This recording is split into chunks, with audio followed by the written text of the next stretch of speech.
Today, we will be going through physics plan review for pediatric radiotherapy. And we're going to kind of follow that same outline that we've been going through, but we want to keep in mind the general pediatric radiotherapy concepts as the framework for how we will evaluate plan quality. So the important things to remember with pediatric patients as opposed to adult patients is that they are at varying stages of growth and development, physically and cognitively, and they have individual age-dependent sensitivities to radiation. We also keep in mind that pediatric patients are long-term survivors. They are likely to live a long time after their radiotherapy treatment. So we worry about late toxicities such as cardiovascular disease and secondary cancers. We think about growth and skeletal abnormalities that may result from the radiation they receive. And we worry about endocrine function and fertility down the road. We'll go through some specifics regarding plan quality for treatment of the central nervous system, craniospinal irradiation, and lymphoma, which are common types of radiotherapy that we see with pediatric patients. Before we dive in, I just wanted to give you some amazing resources from the pediatric radiotherapy community. There's the Pediatric Normal Tissue Effects in the Clinic group, an international consortium of experts who have a number of publications about all different types of toxicities that we see and things that we think about specific to pediatric radiotherapy. So here's some of the topics here: cardiac toxicity, pulmonary toxicity, all kinds of things. And each of these publications put out by Pentec has really specific information about dose limits based on the patient's age and where they are in terms of growth in their life.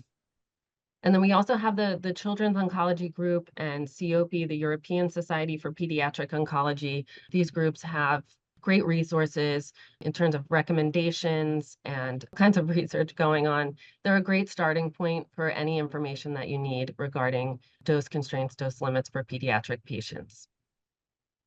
So the outline we'll follow is the same as with other site-specific talks. We'll talk about patient assessment, simulation, treatment planning, communication, and deviations.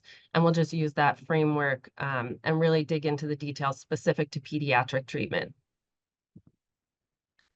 For patient assessment, when you open a patient's chart or look at a patient's chart, the patient's age, gender, pubertal status, and skeletal maturity will all affect the dose limits that are applied, the target volumes, and your treatment approach. From Pentec, this is just an example from one of the Pentec publications about the risks of spinal abnormalities and growth impairment.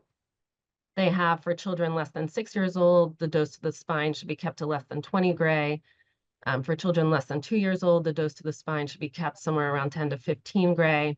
You want to limit the number of vertebral bodies irradiated and limit the dose gradients across the spine.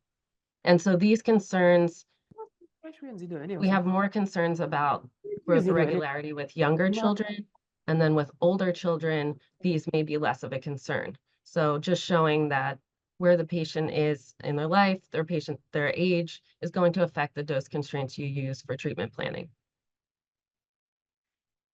Special considerations. For pediatric patients, the neighboring tissues sensitive to radiation that may be at risk for neurocognitive effects, hearing and vision loss, endocrine dysfunction, secondary cancers, and reproductive tissues. Nearby vertebral bodies and growth plates can be affected by radiation, and we think about them when we create the treatment plan. We need to evaluate the necessity of sedation based on age, experience with previous medical procedures, and ability to tolerate sedation. So a patient in their treatment record, it may indicate they were able to tolerate an MRI scan without sedation, or it may indicate that the patient is not able to tolerate sedation at all. So all of that information goes into your approach for simulation and planning for the patient. Prior radiation, as with any other site, if a patient has had prior radiation, we want to attain as much information as possible about the prior radiation courses to help us make treatment planning decisions. The thing to remember with pediatric patients is that they have smaller bodies, so their neighboring organs are closer together and may have been even closer together during a prior course. So in an adult, you might not think that a lung tumor abuts the pelvis, but in a small child, everything is close together. So we have to be really conscious of that.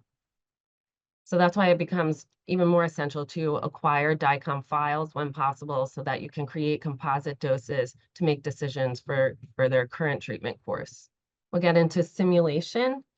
One of the big decisions made at the time of simulation is whether or not the patient needs anesthesia and whether there's the potential to reduce sedation with immobilization or other techniques. Anesthesia allows precise targeting of radiotherapy. It helps the child to stay still, but it also involves the risk of additional complications, the presence of another specialist team, special equipment, the restriction of food and drink intake, and it gives you kind of limited scheduling options because of all the resources that are necessary for a patient to be sedated each day of treatment. So these are two examples that I found of interesting publications where teams were able to get creative to reduce the amount of sedation needed for patients. One is the superhero concept, and basically the treatment team decorated the patient's masks and had the patients kind of think of becoming a superhero once their mask was put on for treatment. And they had some success in reducing the amount of sedation that was needed for patients. This other image here is from the feasibility of audiovisual assisted therapeutic ambience and radiation therapy in radiotherapy, or AVATAR. Basically having the patient watch cartoons or watch a screen or tablet in order to have them distracted or interested in the tablet and to lay still for treatment. When we think about craniospinal simulation, there's some debate between whether the patient should be supine positioned or prone. Supine positioning is reproducible. It's generally more comfortable for the patient, can allow for better neck flexion, and it's sometimes necessary with anesthesia. However, prone positioning makes verification of the SSD, the light field, and your junction gaps easier. In either position, it's important to get hyperextend the chin. That can prevent a spine field from exiting through the mouth. Here in this example, the classic 3D beam arrangement would be lateral beams for the whole brain and then posterior beams for the spine. If you can get the chin hyperextended, you can usually get some of those oral structures out of the exit dose from the spine field. Shoulder retraction using a foot box or arm pulls can allow the maximum length for your lateral brain field. So if you can pull the shoulders down in a reproducible way, that gives you more clearance for your lateral beams. The treatment is most easily planned and delivered when you have your isocenters in a straight line in the same lateral and anterior posterior planes. So we try to position the patient as straight as possible, and then your isocenters can be in a line so that you only need to shift the couch longitudinally to get from one isocenter to the next. For lymphoma, positioning can really affect the accessibility of nodal volumes and where your target volume is with respect to other OARs. So some typical positions for lymphoma would be arms up or arms akimbo. This first publication I mentioned here, the effects of akimbo versus raised arm position, looked at doses to the heart and doses to the breasts. And I think what they found was in either position, you get kind of similar doses to the heart, but when you have your arms raised above, the breasts tend to move medially further into the field and may increase dose to the breasts. These images here are from an older publication, what is the best position of arms in mantle field for Hodgkin's disease. And they looked at patients' arms up versus akimbo versus an extended position where the arms are extended out to the side. And that position with the arms out can be difficult to simulate in a CT scanner. But in this publication, they used film simulation and they were looking more at the traditional mantle field with APPA fields. And they found that arms up allowed some additional blocking of the lungs versus the akimbo position, but made it difficult to block the humeral heads. And with the arms extended, they saw the best blocking of both the lungs and humeral heads for that APPA beam arrangement. Again, with lymphoma, neck extension for the cervical neck nodes can help to reduce oral cavity and salivary gland dose by raising those structures up out of the field. If you have the patient's arms positioned akimbo, you can immobilize them in a in a molded cushion or a vac lock and use a mask to immobilize the head. So if we have our arms kind of in that akimbo, that position can vary. So you want to have those arms kind of locked into something to make sure the arm position is reproducible. And then depending on the nodal volumes that you're treating, if you're treating nodal volumes in the pelvis, sometimes frog leg positioning can be advantageous. So simulation for lymphoma, it really depends on exactly what nodal volumes you're treating, and then also the age and stability of the patient in the positioning devices. So on the left, here's an example of a patient being treated for Hodgkin's lymphoma of the chest. The arms are up, they're in a wing board with a molded cushion, and you can potentially use breath hold in this configuration. A patient with diffuse lymphoma being treated with VMAT TBI. The patient is in a mask and then has a full body molded cushion. And then as an example on the right of Hodgkin's lymphoma involving nodal volumes in the head and neck, the patient is in a 5-point mask. They have arm pulls to have their shoulders down and in a reproducible position. So it's really going to depend on what exactly you're treating, how you want to get to it with your beams. That's going to affect how you position the patient and what you immobilize them with. Image quality with pediatric patients, it requires you to balance kind of a desire for lower dose imaging protocols, but you want to also make sure that you have sufficient image quality for accurate structure delineation and dose calculation. We also try with pediatric patients to minimize the length of the CT scan volume to the necessary anatomy for dose calculation and OAR analysis. So we still need a sufficient scan length to be able to account for scatter and to have an accurate dose calculation. But at the same time, we don't want to overextend our CT scan and expose more normal tissue to that imaging dose than necessary. I have the website here for this group, Image Gently. And the Image Gently Alliance, their goal is kind of to help people, to give guidance and help people to reduce unnecessary imaging dose to pediatric patients. They emphasize one size does not fit all. You know, we need CT scans, but children are more sensitive to radiation. And so how do we get the best CT scan that we need without overexposing them to dose? And they give some great guidance for physicists. And here they're emphasizing, you know, while matching radiation dose delivered to the patient for all scanners doesn't guarantee similar image quality, it's a good first step. They give a lot of resources such as downloadable CT protocols and instructions. So it's a great resource for a starting point for your CT scanner protocols and image guidance. For variable anatomy, you know, pediatric patients have some OARs that are super sensitive to low doses where we're really trying to restrict the dose. So we want to be aware when some of those radiosensitive structures are mobile, for example, the lenses and the ovaries. It's a good idea to use a PRV or a margin around that structure that you restrict because they're able to move. Another thing to keep in mind with pediatric patients, bladder filling and gas distension can cause bigger pitch issues and really more significant anatomic distortion in small bodies. So if you have a small abdomen on a child and then they have a big gas bubble, it really distorts the anatomy more drastically than what you see in what you're used to seeing in adult patients.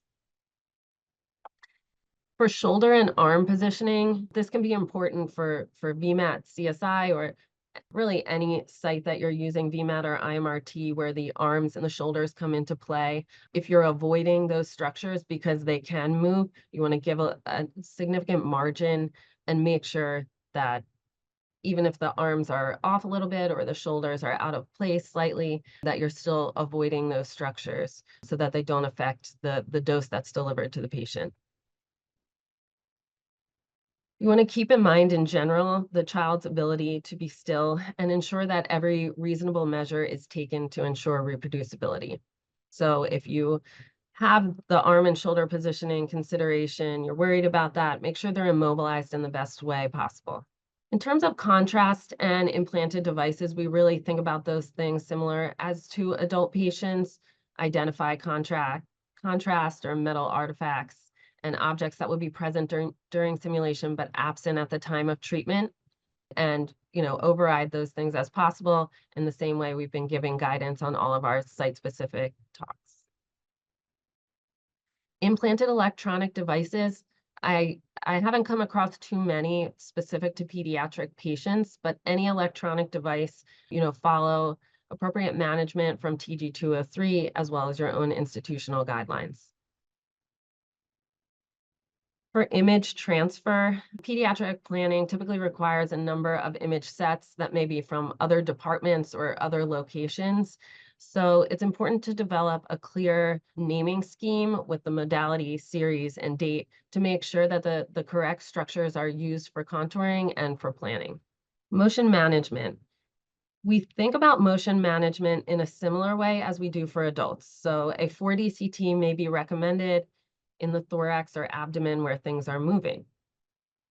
The application of motion management, including ITV definition, deep inspiration breath hold, gated beam delivery, or abdominal compression may all be used, but there's some special considerations with pediatric patients. Younger children may have difficulty following instruction for active breath hold techniques. You may need more practice than is typical with adults. And you really want to keep in mind the child's health condition throughout the treatment. So they may be able to hold their breath at the time of simulation at the beginning of treatment, but as they're going through treatment and potentially have a combination of chemo, they may get weaker over time and have difficulty maintaining a breath hold technique. For lymphoma, breath hold techniques have been shown to reduce heart and lung doses for superior mediastinal disease. But again, you have to keep in mind the patient's age and ability to follow instructions really to use those techniques. Another thing to keep in mind with respect to motion management is that smaller bodies mean smaller motion. And when you're using anesthesia in the very young patients, they have even more shallow breathing. They also have the inability to actively participate in any motion management. So here's an example, a young patient with abdominal neuroblastoma that received a 4D CT. And I just basically outlined the diaphragm here at its extremes from full inhale to full exhale. And it really is only about, 3-4 millimeters here of motion. So if you cannot acquire a 4D scan, just keep in mind that the typical margins we use for adult respiration when creating an ITV may overestimate the motion in small and sedated bodies. For 4D scan accuracy, we'll want to review the MIP, average, and the individual phases for artifacts and compare them again to the individual phases from the 4D CT. I'm sorry, I'm watching the chat. Looks like there are not a whole lot of questions. And I just want to ask if anyone has question about setup and simulation before Maura dives into the treatment planning section. If not, we'll continue to the next section. Thank you. If anyone has any questions, just put them in the chat for us. Okay, we'll continue with treatment planning. Registration accuracy. For pediatric patients, the growth of the patient over time can affect how accurately we can register images. And multiple registrations may be necessary if you're trying to analyze cumulative doses to specific organs. So it's best to focus on a single location in the body or purpose for your dose accumulation analysis. Here's a clinical example for registration. The background, the cumulative doses to the thoracic spine and hip are needed for a patient who has been treated 6 months prior, and the patient is 4 years old. The problem is that even at 4 years old, even 6 months apart, you can see several cm of growth. So in this case, the best solution is to first align the thoracic spine to look at the cumulative doses in that location, and then to register based on the hip. You can kind of see at the apex of the lung the evidence of the patient growth here. So just focusing on the hip to get the cumulative doses there, ignoring that the T-spine is off in that registration. Registration accuracy comes up a lot for lymphoma patients. We're typically using PET-CT imaging to kind of guide our treatment volumes. So PET-CT imaging in the treatment position is ideal, but not always achievable. If the PET-CT is acquired in a different position than you're using for treatment planning, align as closely as possible in in the region of interest, in the area of the nodes that you're treating. You can use deformable registration if necessary, and you want to verify the accuracy of that deformable registration. You may need multiple registrations for different anatomic areas. If you're treating different nodal volumes, you may need individual registrations for each area. The pre and post chemo PET-CT images should be registered to the planning CT using a similar approach, so focusing on the same area to delineate volumes and then shifting them both to register in a different area if necessary. You may have to extend the target or give a little bit of a margin to account for uncertainties. For example, the patient's arms were down in their PET-CT, but up for their simulation scan. You may need a little bit of margin due to uncertainty in the positioning of the nodal volumes you're treating. Now we'll go into contouring. For ITV accuracy, we have the same considerations as with adults. Review the accuracy of the ITV and compare the tumor motion on the individual 4D scans. For target and OAR accuracy, there's a number of OARs sensitive to radiation effects in children that you may not necessarily contour in adult patients. So we want to contour the hippocampi, temporal lobes, supratentorial brain, brainstem, hypothalamus, pituitary gland, mandible, thyroid, breast or breast buds, ovary, testes, growth plate, and bone marrow. Some of those things like ovaries are difficult to identify, and sometimes for fertility considerations, they may be relocated from the treatment field surgically and then identified with clips so that they can be more easily contoured and avoided. Certain bones and growth plates may need to be treated to avoid growth deformation in growing children, but may not require the full prescription dose of the PTV. In this image example here, we have the clinical PTV in green, and it's abutting and extends a little bit into the vertebral body. So in order to avoid asymmetric growth of the vertebral body, which can result in scoliosis for the patients as they grow, a lot of times we will include the vertebral body in the target volume. And depending on the prescription to the PTV, we may give uniform dose to the PTV and the vertebral body, or the vertebral body may be dose banded to a lower dose than the prescription of the PTV. So in order to do that, we need accurate bony contours and clear communication from the attending physician on the exact dosing that's necessary to the vertebral body or to the growth plate for modulated treatment techniques. And here's a really great publication, a roadmap for important centers of growth in the pediatric skeleton to consider during radiation therapy. That can give you some guidance on when it's necessary to include certain growth plates and dosing to the vertebral bodies. For craniosspinal irradiation, the detail of necessary contouring is really dependent on the treatment technique. For traditional 3D conformal craniospinal irradiation, you don't really need target volumes. You kind of set up your field, your whole brain field, and then your spinal fields based on the width of the vertebral body. And you do not necessarily have to contour a target. But when it comes to modulated techniques, you need to contour and then optimize exactly what needs to be treated. And the European Pediatric Group put out an amazing publication, the Brain Tumor Group Consensus Guideline on Craniospinal Target Volume Delineation for High Precision Radiotherapy. That can be used as guidance. But here's an example of the brain CTV. And in this case, the physician wanted to treat the full length of the optic nerves up to the back of the eye. So that would all be included in your CTV and expanded with a PTV. When you're optimizing with IMRT or VMAT for craniospinal irradiation, it can be important to contour the cribriform plate. This area is so small and can easily lose target coverage without it being obvious in your DVH analysis, but it's an area of potential recurrence. And when you're optimizing and pushing doses on the eyes, since the cribriform plate is right between the eyes, it's an area that the optimizer tends to cut on coverage. So it can be good just to draw a rough volume there and make sure that you give it a lower objective when you're planning and make sure that that area is covered. Here's an example, CTV and PTV for a grown child, where your target would be the thecal sac and the nerve roots. But in a younger child that's still growing, as I mentioned, you would include the whole vertebral body for treatment planning in your field targets. Here's an example. The background is a young child with a renal tumor. The problem is that traditional APPA beam arrangement, as you can see the dose here, would deliver uniform dose through the vertebral body. However, there's a desire to use conformal VMAT or IMRT techniques to spare all of these organs that are present in the abdomen.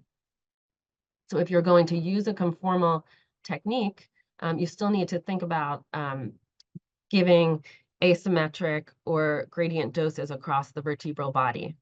And these images are from a publication, The Estimated Clinical Benefit of Combining Highly Conformal Target Volumes with VMAT versus Conventional APPA treatment planning. So the improvement here would be to extend the target volume to include the vertebral body, and then to use your PTV plus the vertebral body as the optimization structure to give a uniform dose to the vertebral body. In this case, the patient is prescribed only to 14 gray, or the target is prescribed to 14 gray, which is a low enough dose that you would include the whole vertebral body and treat it to the full dose of the PTV. For contour quality, we want to identify any missing targets or OARs and any contour quality issues. Again, there's a number of radiosensitive structures that may not be contoured in the adult patients, but we pay special attention to in pediatric patients that are listed here. So you want to look out for easy to miss structures that are difficult to visualize and not typically contoured. Here's an example from Pentec. They advise contouring the breast bud in young patients who have not yet developed breasts. And they indicate before breast development, the relevant volume to define is the breast bud, which is approximately 5 millimeters deep to the nipple in patients less than 2 years old, and 3 millimeters deep to the nipple in patients who are greater than 2 years of age. For contour margins, something to keep in mind for pediatric patients is that smaller bodies and smaller anatomic motion with respect to larger targets can sometimes call for smaller margins than in adult patients. For external contour and support structures, just as in adult patients, we want to confirm all relevant anatomy is included in the body contour for dose calculation, and confirm all objects that attenuate the beam that will be present for treatment are included in the calculation. One thing to keep in mind with pediatric patients is that there may be some devices related to anesthesia that will not be present for treatment. So those can be removed from the body structure for dose calculation, but it's essential also to communicate this to the treatment team. In this example of a pediatric patient, they have an intubation tube in their mouth that potentially will not be present for treatment. So for dose calculation, it's removed from the body.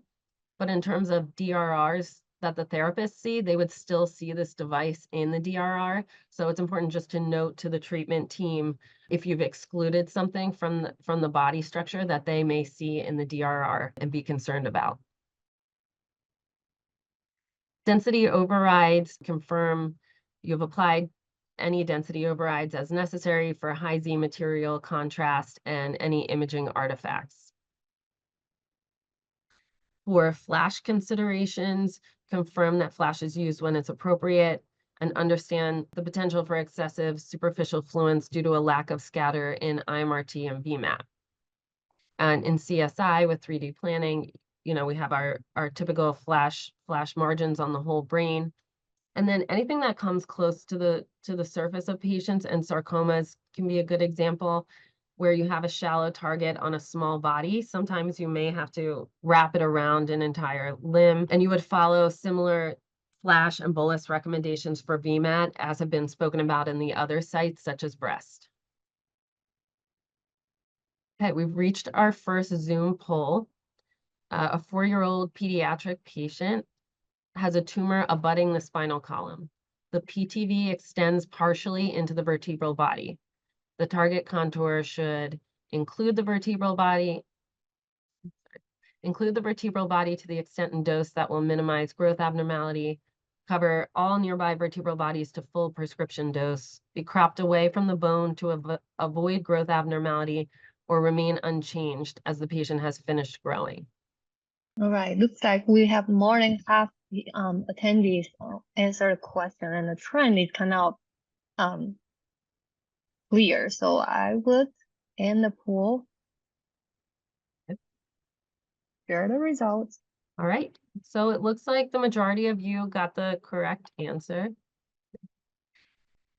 Include the vertebral body to the extent and dose that will minimize growth abnormality. So if a target is prescribed to a higher dose, 40 or 50 gray, you wouldn't necessarily cover the whole vertebral body to that dose. You wouldn't want to crop away from the bone. We still want to cover our target, which may be abutting the bone, and to apply an appropriate PTV margin. And the fourth answer, remain unchanged as the patient has finished growing. Just to note, the patient is 4 years old. So that indicates to us when we start reviewing the chart, okay, we have to think about growth issues. Any questions before we move into beam settings? Okay, for treatment technique with pediatric patients, 2D and 3D techniques do limit the low dose spread in the patients, which is a big concern for pediatric patients. But IMRT and VMAT can reduce intermediate and high doses. So we have to think about all of the nearby structures and the full integral dose to the patient. There's a trend towards using more modulated techniques to reduce the high dose regions. And the choice really depends on the sensitivity of neighboring structures to low dose and development of secondary malignancy. Something you can consider for pediatric patients is whether or not electrons can be used. Since the patients are small, electrons can be used for things like spinal fields sometimes and other shallow treatment targets. And another thing to keep in mind with the children, you're always thinking about the overall treatment delivery time in combination with the immobilization and anesthesia.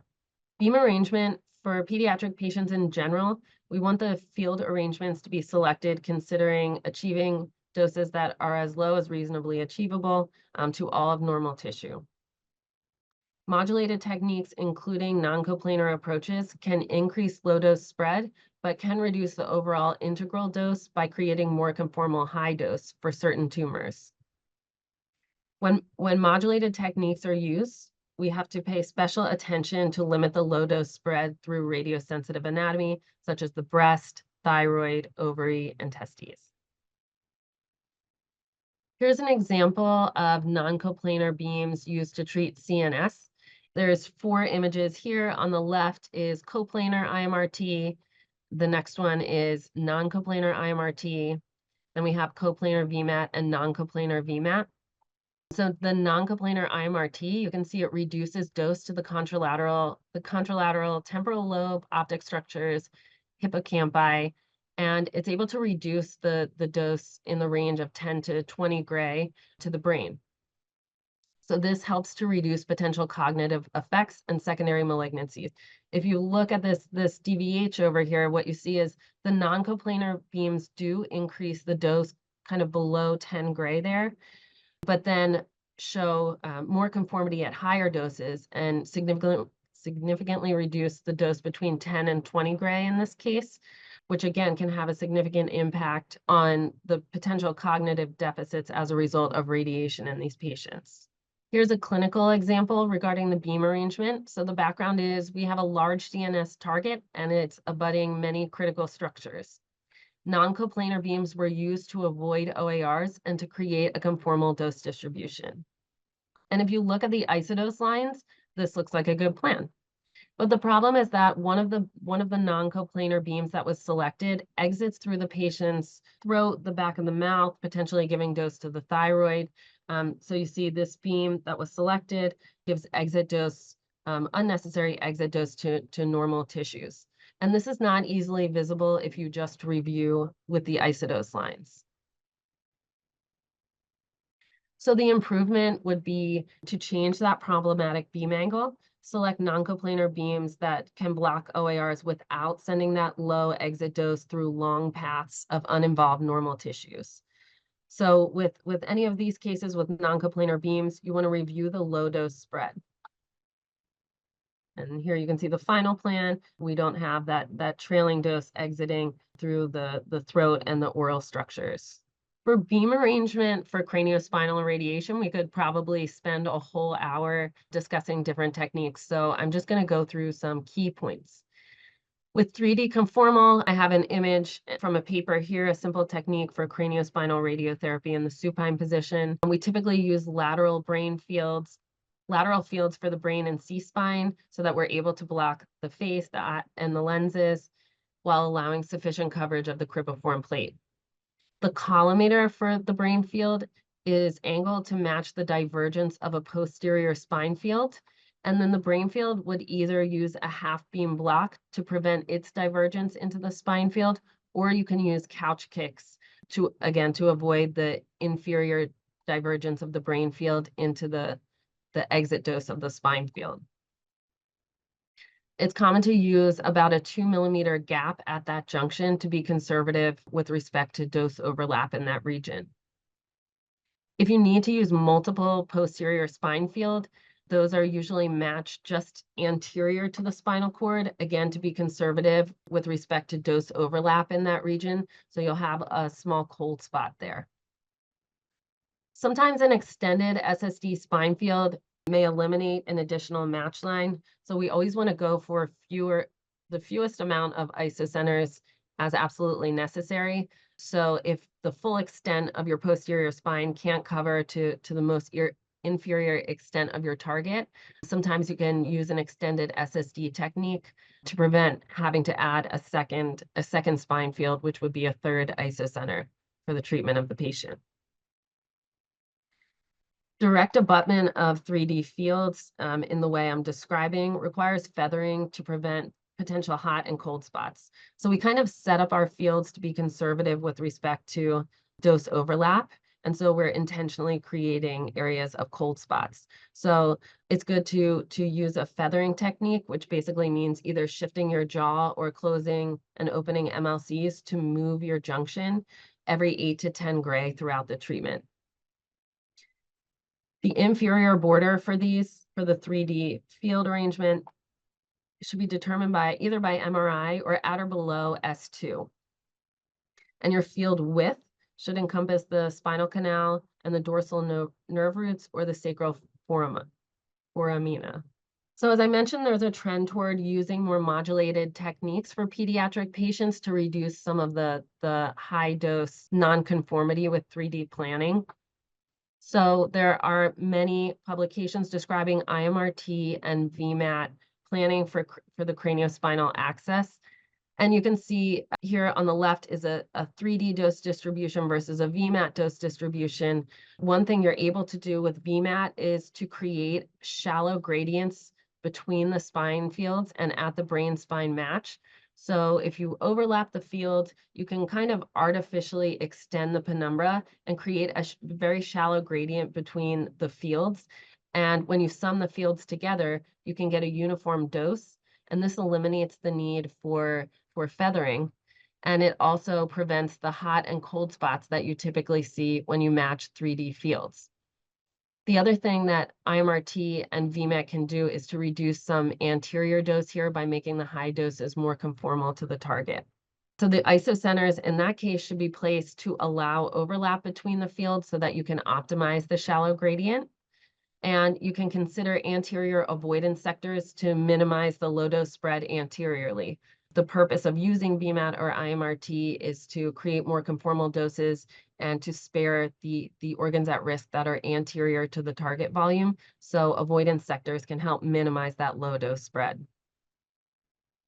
And here's a publication here as an example, volumetric modulated arc therapy, craniospinal irradiation for children and adults, a practical guide for implementation. Here I have some different beam arrangements that are used for IMRT and VMAT craniospinal. So when planning, you can consider partial arcs. Up here you can see lateral partial arcs mimicking kind of the 3D lateral beams, but giving you a little bit more degrees of freedom in the optimization. And then you can see partial arcs posteriorly for the treatment of the spine. Some techniques show full arcs on the patient. In that case, you might want to use avoidance sectors for the areas such as through the eyes and the face where you wouldn't want to send entry dose. And as I mentioned, anteriorly to spare the normal tissue anteriorly. This shows an IMRT technique using lateral fields for the brain and then posterior oblique fields for the spine. So in this case, even just using those two sets of posterior obliques and optimizing with IMRT, you can reduce dose to the esophagus, bowel, parotid gland, thyroid gland, larynx, and heart. But some of these modulated techniques can increase mean dose to the lung and to the kidneys. There's a question about the gap. So the question is about the fixed gap technique for the traditional CSI. Yeah. The question is 2 millimeter gap sufficient when using a fixed gap technique? So I think you can investigate this to convince yourself. So one way I'll discuss to evaluate kind of the robustness of your technique is to calculate dose with shifting your spine isocenter and say, okay, if we are 3 millimeters off on our spine isocenter, what is the hot spot here? And that 2 millimeters seems small, but we would also feather it every week. So every 4 or 5 fractions, move that gap, move that match line about a cm or 2 cm so that you don't have potential for overlap in that same spot on the spinal cord throughout the treatment. Yeah, I would say it's really depending on how your institution doing it, and you will need to experiment a little bit. For us, we experimented and we use 3 more than 2, but it's also related to the size and the anatomy of the patient, how you set up the field. Yeah. Okay, yeah, I guess also dependent on your immobilization as well, Right. your confidence in the setup. Thanks. Thank you. There is another question, is more like clinician question. I will read out the question, but I think we may need to circle back when we have the answer. So the question is, in pediatric optic pathway pellocytic astrocytoma, would you include all optical pathway, including the posterior optical tract, in the CTV, or only the GTV plus 1 cm margin? I think that is a topic that is debated. And I think some of the references that I showed, I think they may go into this in the publication that talks about contouring of the target for craniospinal. Yeah, I think it depends on the disease, and also is something that's debated whether you have to include the optic path at all, whether the first third or the full optic nerve needs to be included. I would look into resources from COG and from COP probably to give guidance on that. Yeah. Thank you. So the beam arrangement for mediastinal lymphoma with 3D, typically we use APPA beams to try to spare the lung, but there is, again, a trend towards IMRT and VMAT techniques, and most of them follow what's been named a butterfly arrangement to limit dose to the lung, to the breast, and to try to spare the heart as well. And if you can see in this image, there's kind of an arc of non-coplanar. So with IMRT or with VMAT, you may include some non-coplanar beams and you limit the angles within this spread. And then you may use an anterior portion of the arc and posterior portion of the arc. So you're trying to keep the doses kind of narrow through the lungs and the breast, but using the couch kicks and using the modulated techniques, you can get more sparing of the heart. And this image is from the publication Dosimetric Advantages of a Butterfly Technique here. With IMRT, typically 5 to 7 beams are used with the obliques limited, as I said, to those narrow angles of 20 to 30 degrees off axis. And with VMAT, the anterior and posterior arcs maybe about 60 degrees with a non-coplanar arc. Here's a clinical example regarding beam arrangement. So the background is the patient is a young female with lymphoma, and IMRT has been chosen to improve high-dose conformity and to spare the heart. The problem is that it was planned with with beams kind of evenly spaced here, and the beams are entering through the patient's breasts. The breasts are not contoured, and dose is not constrained to reduce dose to this radiosensitive tissue. So this is something that could come up in an adult clinic where you have a young female patient with lymphoma. And the idea of thinking about these super radiosensitive tissues may not be on the forefront if it's not a pediatric clinic. So the improvement would be to modify the beam arrangement to reduce entry of the beams through the breast. So here's the low quality plan where the beams are kind of spread and coming straight through the center of each breast. You can limit those angles a little bit more and then contour the breasts and try to push the dose in your optimizer to reduce dose as much as you can through the breasts. And really, you don't want to give the breast more dose than a traditional APPA beam arrangement would give. So we're trending towards modulated techniques because we can do things like reduce the dose to the heart compared to APPA, but we don't want to increase the potential of secondary cancer to the breast down the line. So you kind of keep the traditional APPA doses in mind, use your modulated techniques in order to additionally spare things, but you don't want to give a significant higher dose to the breast than would normally be received with an APPA beam arrangement. And here's just comparison DVHs between the low quality plan and the improved plan, showing with changing your beam arrangement and using optimization structures that you can significantly reduce the dose to those organs at risk. Okay, our second Zoom poll, the best treatment plan for a pediatric patient to be treated with photons.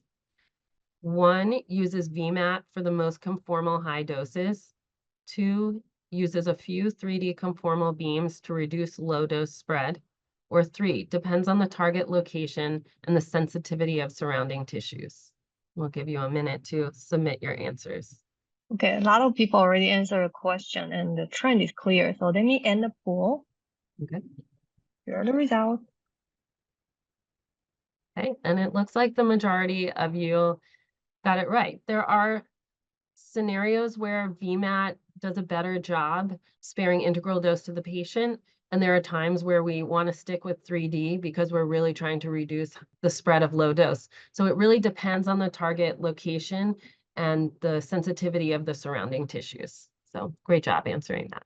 Okay, for beam delivered with pediatric patients, we talked about the use of non-coplanar beams. So when you're using more non-coplanar beams, you just want to make sure they're deliverable and that they're able to clear. The addition of anesthesia devices for pediatric patients can cause potential collision or difficulty achieving certain angles. So it's something to be aware of and to consider in your room when you're planning these non-coplanar angles.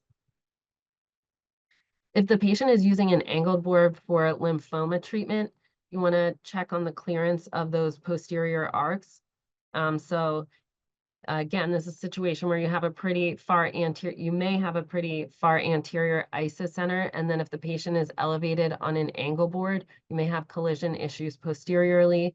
So it's good to kind of have a measurement in mind of your clearance distance from isocenter to the back of the couch. And you could always shift the isocenter more posteriorly if there's a risk of a collision, but it's something you want to look out for when you're first setting up your beams. For beam robustness, similar to adults, we want to confirm the robustness of the beam arrangement that's selected. So avoid angles that may be affected by poor setup reproducibility, avoid angles that may be affected by variable internal anatomy. So we would want to avoid beam entry through or near the arms for IMRT VMAT, either with avoidance sectors or by telling your optimizer to avoid entry through a margin around those structures. Another thing to keep in mind with pediatric patients, as I mentioned, pockets of gas can really distort abdominal anatomy and can be pretty significant in size with respect to the size of the body of the patient. So be aware of large gas pocket when they're in close proximity to the target. So here's an example where we have a large gas bubble anterior to the target, and the optimizer is really pumping in extra fluents to get coverage of the part of the PTV that extends into the gas. And then if you override that gas, on another day where that gas pocket is not present for the patient, you can see there's a significant hotspot that develops here because of the extra fluence that's been pumped in. So if you have a scenario like this, you may want to consider overriding the gas in the bowel for your treatment planning. So apply this override as tissue before optimizing the plan.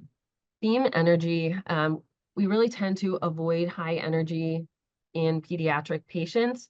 So generally, you don't use high photon energies unless a patient is large. And then in addition, for the pediatric patients, higher energies, which have a significant neutron yield, are avoided due to a higher likelihood of inducing secondary cancer for these long-term survivors.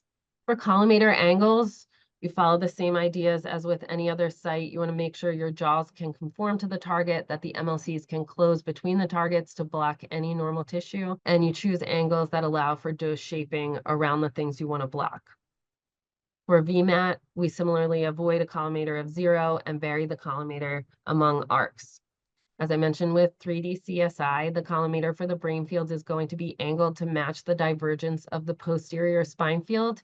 And then for the brain field, you would either use the half beam block or couch kicks to match the brain field divergence, or to align the brain field divergence and prevent it from extending into the exit dose of the spine field. For CSI VMAT, typically angles around 10 and 350 degrees are used for the arcs to maximize the usable field length, but not using that straight at 0 collimator degree. For lymphoma, collimator angle should be set to best allow for MLC blocking. If you think about a traditional mantle field target, you would want a collimator close to 90 degrees so that you can block in between nodal volumes. We want to review the beam's eye view for appropriate target coverage and look for excessively small apertures, screen for MLCs that do not conform to the target due to over travel limits, and verify that the dose rate chosen is appropriate. For pediatrics, usually the highest dose rate is used for efficient treatment. We verify that the modulation factor is within the expected range for modality and treatment site. So you can follow the guidance or what's typically seen for similar treatment sites in adult patients. For IMRT and VMAT CSI, you would consider the modulation factor of each isocenter individually, and that modulation factor is typically around 2 to 3. For beam modifiers, verify that the wedges and other beam modifiers are used appropriately. For bolus, verify that the bolus is used appropriately for superficial targets and confirm that there's an appropriate size, thickness, density, attachment to treatment field. Make sure anything used in simulation is appropriately accounted for in the calculation. And then anything used or created in planning is also communicated well to the treatment team. Okay, optimization objectives. For target objectives, a special consideration for pediatric patients that I mentioned a little bit, if the vertebral body or other bone is included in the target to prevent growth deformity, you would need to confirm the dose that it's required to receive. So a discussion with the physician might be, does it need to receive the full prescription dose? Is there a minimum dose it should receive? Is any dose gradient allowed across the vertebral body? And again, this is a topic of discussion, and you can use some of the Pentec publications and other publications for guidance. I think that there are some recommendations from COG and COP that when you're treating a craniospinal patient, the entire vertebral body should receive somewhere between 18 to 20 gray. So that's the minimum dose it should receive. But there's some different practices about whether any dose gradient is allowed. So if you look at this example dose distribution for a craniospinal patient, for high-risk patients, they might be prescribed something like 36 gray. And then the question is it necessary to give 36 gray to the entire vertebral column uniformly? The higher dose that you prescribe to the vertebral bodies, the more you will increase dose to the anterior structures, such as the esophagus and the heart. So there are some people who use differential targets where the anterior portion of the vertebral body you might prescribe to something like 18 to 20 gray, and then just allow kind of the higher dose to the actual target volume, which is the thecal sac, which you can see here. So this is a discussion to have with the clinical team to make sure it's documented and communicated in a clear way, and that your target volumes and objectives are set up to achieve those clinical goals. If you're a dose painting, you would want to create crop structures where the lower dose portion of the vertebral body is cropped away from the target volume, and that appropriate upper and lower objectives are given to achieve whatever dose painting you want to achieve. Because pediatric cancer is so rare in general, if you're treating something and it's difficult to figure out what exactly the dose to a certain growth plate should be given and what all needs to be included, if you can't find consensus recommendations, it can be helpful to look up case reports for a particular case. For OAR objectives, special attention should be paid to the integral dose to pediatric patients. You also look at maximum doses to things like the mandible, thyroid, breast, ovaries, testes, bone marrow, optic structures, cochlea, and you want to constrain all these things to be as low as reasonably achievable to really push the dose. Constraints to growth plates, tooth beds, and other structures relevant to radiation-induced growth abnormality may also be necessary. So these things can be easy to miss because it's not something we think about in adult patients. Optimization objective priority, you cannot really assume that the prioritization of goals follows similarly to those of an adult patient for the same treatment site. But in general, the priorities follow. You want to achieve the maximum dose constraints to the serial critical structures like the spinal cord, brainstem, and optic structures, achieve the best target coverage possible, and then achieve your other OAR constraints and the coverage of growth plates as prescribed. So within priority 3 here is this underlying goal to restrict low doses to developing structures with varying sensitivities. And beyond your optimization objectives, you want to look at your beam arrangement, entry avoidance, limiting the segments of your arcs, and in addition to the optimization objectives to ensure you're getting the lowest dose possible to these structures. And then the fourth underlying theme of treatment planning for pediatric patients is to minimize the integral dose and the low dose spread to normal tissue. Okay, Maura, there are 2 questions related to the objectives. So the first question is on the target objectives. Is there the risk of abnormal growing if the vertebral body receive a different range of dose? I think the question is asking when there is a suspicious lesion growing in the vertebral body, would there be a different range of dose, like prescribed dose?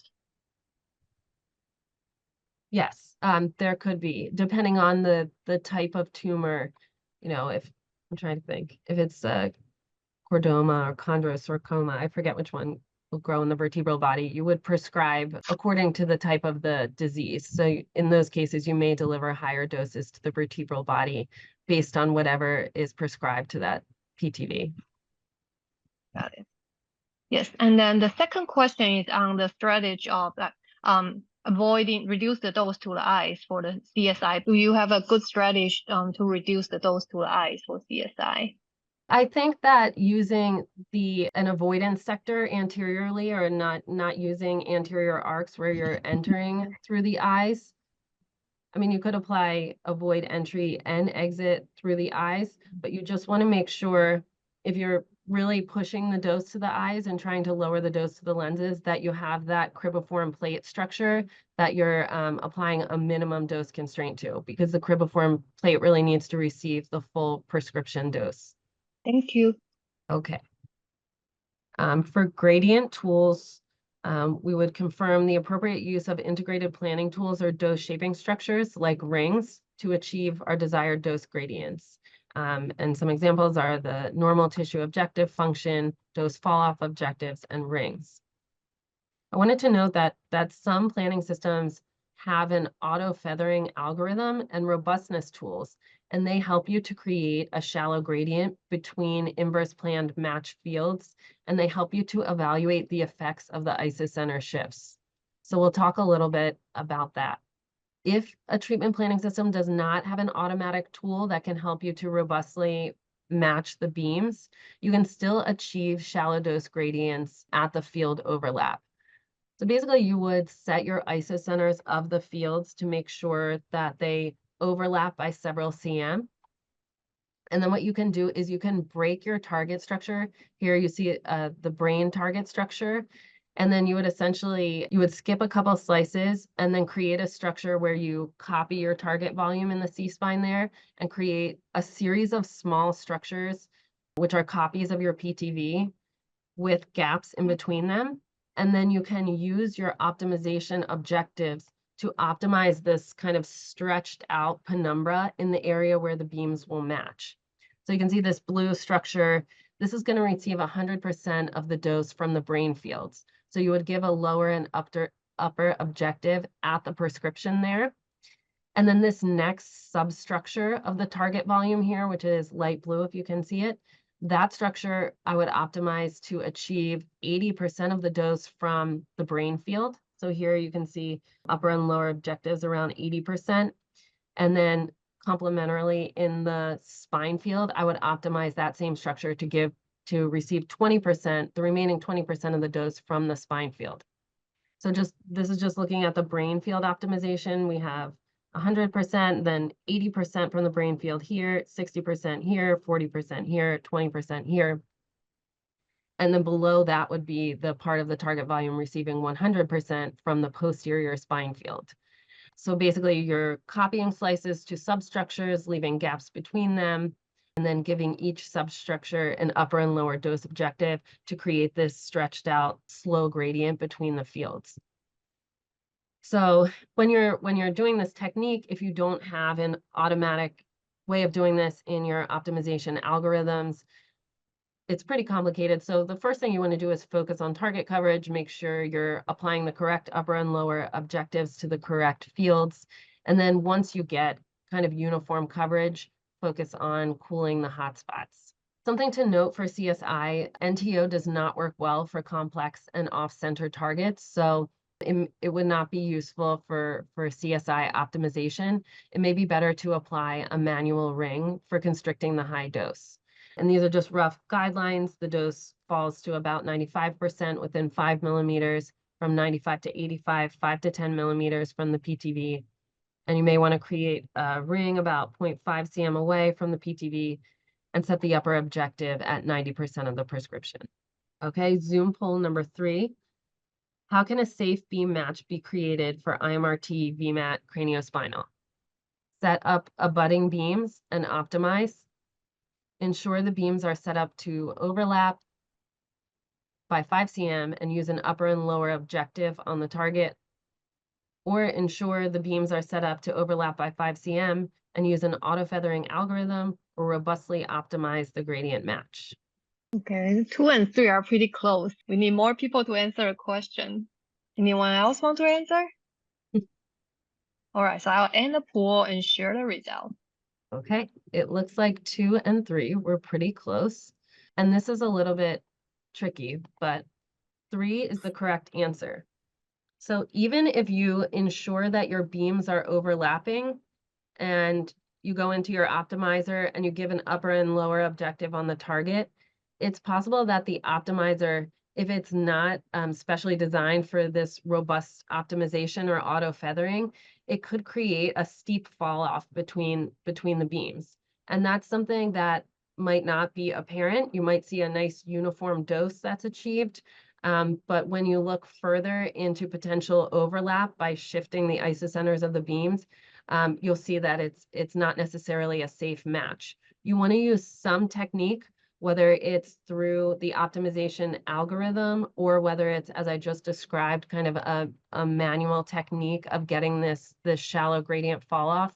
You want to make sure that if you're not going to feather, if you're using VMAT and IMRT and you're not going to weekly change where your beams are matched, that you have a very shallow and slow gradient between the two fields.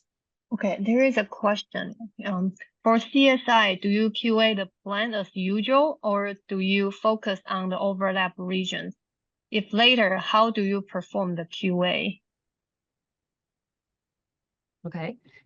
So I think when you're establishing an IMRT or a VMAT craniospinal technique, before you start treating patients, it's really critical to think about QA, examine how you're setting up your fields and how you're achieving your match. So at that point, you might want to do an in-depth study, as I mentioned, shifting your isocenters to overlap and see what happens if you have maybe film or on your measurement device, measuring the nominal plan with the shifts from the plan, and then maybe shifting 5 millimeters in either direction to see what happens at the match region. I think those steps are really important to establish prior to when you're QAing the individual patient plans. When it comes to individual patient plan QA, I think some of the study of those matches can be done through the treatment planning system. Actually, I think I have a slide coming up where I'll talk about tools in the planning system that you can use to kind of QA the match, but I wouldn't necessarily measure anything with respect to the match on a patient-by-patient basis. Usually we would just do however you standardly do patient-specific QA for those plans. Muhan, I don't know if you have different experience. Yeah, so we actually did pretty similar. We we did extensive measurement with films and also our patient-specific QA device when we commissioning the method. But after we started only the first 3 patients, we QA a different junction area. So in the verification, like pre-treatment verification QA, we did 3 sets at each feathering area. But then we found out if TPS showed us a good match and a good dose gradient in the area, the result is actually pretty good. So after 3 cases, we dropped that measuring individual matching line, individual feathering area. We just do as normal, but we did have like first few cases we measure more than 1 spot to make sure we feel comfortable before we dropping it. Yeah, so I think like you said, those junction measurements are really important when you're commissioning the technique, and then basically ensuring that you've well documented how to achieve those match lines in your planning technique, so that if you have a new planner come in who's going to plan craniospinal VMAT, that they know exactly how to establish those to make sure that you're keeping consistent with whatever method you've commissioned and feel confident with. Okay. So now we can get into the dose distribution. We verify that the plan prescription and normalization is appropriate, that the dose calculation algorithm and grid size are appropriate, and follow institutional guidelines for similar treatment sites. Review target dose conformity and coverage, including quantitative metrics. Obviously, with the pediatric patients, we're trying to be as conformal as possible and not deliver any unnecessary dose to normal tissues. For hotspots, in general, large and high hotspots are avoided in pediatric patients. And then as we just talked about for craniospinal, you want to review any hot and cold spots at the beam matches, reduce them if there's a potential that the constraint dose to the spinal cord will be violated. You would reduce that with feathering or gradient matching. For dose gradients, you want to review high, medium, and low dose levels with expected gradients in mind. We pay special attention to low dose spread in children, especially near radiosensitive organs. We review low dose spread and exit dose when non-coplanar beams are used. And when you see a non-coplanar beam, maybe in a CNS technique, it can also be helpful if your treatment planning system gives you the ability to just look at this individual field dose. Sometimes when you have a number of fields, the low exit dose kind of gets lost in the wash of the other fields. So it can be helpful to look field by field at where the low dose is going from that beam. For CSI using IMRT or VMAT, you can use I think most planning systems have some kind of dose profile tool. If you take a dose profile through the area of the match, what you want to see is kind of a smooth transition or a smooth gradient between the beams at the beam match. So obviously when you look at the plan, you may see a completely uniform dose. across the match region, which is good. But the way that even and uniform dose is achieved can really vary. If you see kind of a stepwise gradient between the fields where they're, steeply matching at 50%, that's not good and that's not ideal. So when you're commissioning your program, you can set up, goals for the fall off between the fields. For example, here we're verifying that there's a smooth gradient. You can see this is 5 cm, 10 cm, so this is maybe over the 5 cm match. And you may want to check that the gradient is limited to something like 5% per cm, or whatever institutional standard you establish when you're developing your IMRT VMAT CSI program. So this is a good and quick way to verify that the match has been optimized as you intended. Continuing with the analysis of the match line for IMRT and VMAT, you want to analyze the robustness of the gradient match by performing isocenter shifts. And what I mean by that is you could take the upper spine field isocenter, shift it superiorly 3 to 5 millimeters, and look at the magnitude of your hotspots, see if that's acceptable, if that hotspot was present every day throughout treatment, or whether feathering may be necessary, or the extension of those dose gradients to create a more shallow match. And this is a good idea to do. You can do on a case-by-case basis. Some treatment planning systems have robustness analysis tools that allow you to do this easily, or you can simply copy and paste your plan, shift the isocenters, and then look at your DVHs and your hot and your cold spots to make sure that they're acceptable. And so this is just showing a variation of DVHs based on shifts of 0, 2, 4, and 6 millimeter setups in both the brain upper spine and upper lower spine junctions. So you're checking that the cold spots and the hot spots are acceptable using this technique. For OAR sparing with pediatric patients, check that OAR dose constraints and priorities are being applied appropriately because they may differ from adult patients. Here's an example. Maximum dose to the tooth beds should be limited to 20 gray to limit dental developmental abnormalities for patients less than 4 years old. I don't think for adult patients we really consider or limit dose to the tooth beds, although we do always try to reduce the dose to the oral cavity. But so these are things that you need to be aware of and to specifically look for in the plans. Again, special attention should be paid to the integral dose of the patient. That's kind of the overall theme of treatment planning for pediatric patients. DVH metrics. Many pediatric patients are on protocols that have specific dose constraints, or maybe you can find protocols for similar patients and follow those dose constraints. You can reference Pentec for site-specific and toxicity-specific dose limit guidelines. Composite with prior radiotherapy because of anatomical growth that will occur between courses of radiation and deformation of the bodies as they grow. It can be difficult to evaluate these. You want to do your best, and as mentioned earlier, maybe look at one specific region or organ at risk and analyze with individual registrations one at a time. Okay, Maura, there is an earlier question asking about pediatric patient with prior radiation. Is there any guideline available to help people start doing this? That is a very good question, and I do not know. Do you have anything?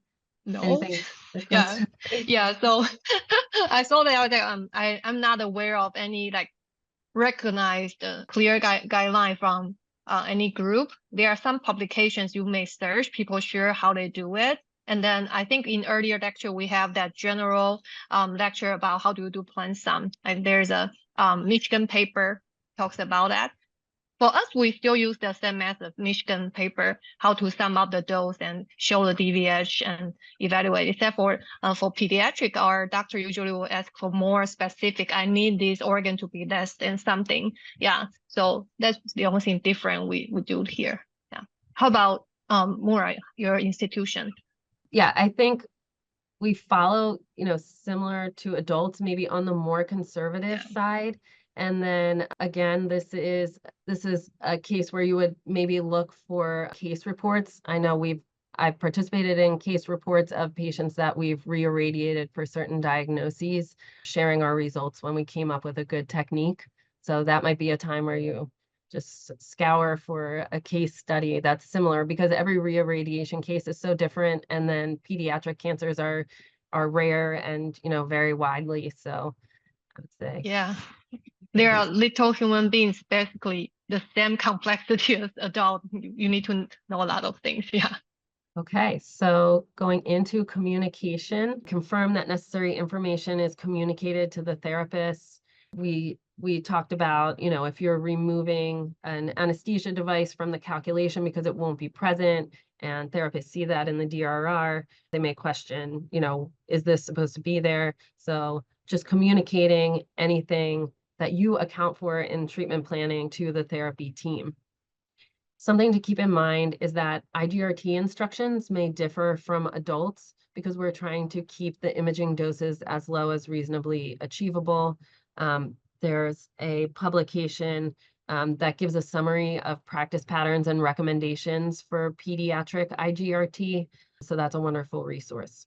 Again, for pediatric patients, because you're using some specific and complicated resources, scheduling can be difficult, so you want to confirm availability of whatever you need for that patient's treatment, such as the anesthesia team, the video projector, anything special that you're using for that patient. Just make sure when they're scheduled for treatment that those things are available and not being used elsewhere.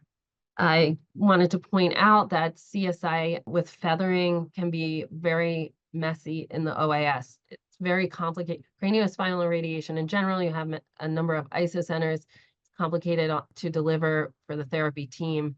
So it can help to be extremely consistent, document things well, use standard imaging protocols, some people use the same isocenter shift every time, have fixed isocenter shifts that you use.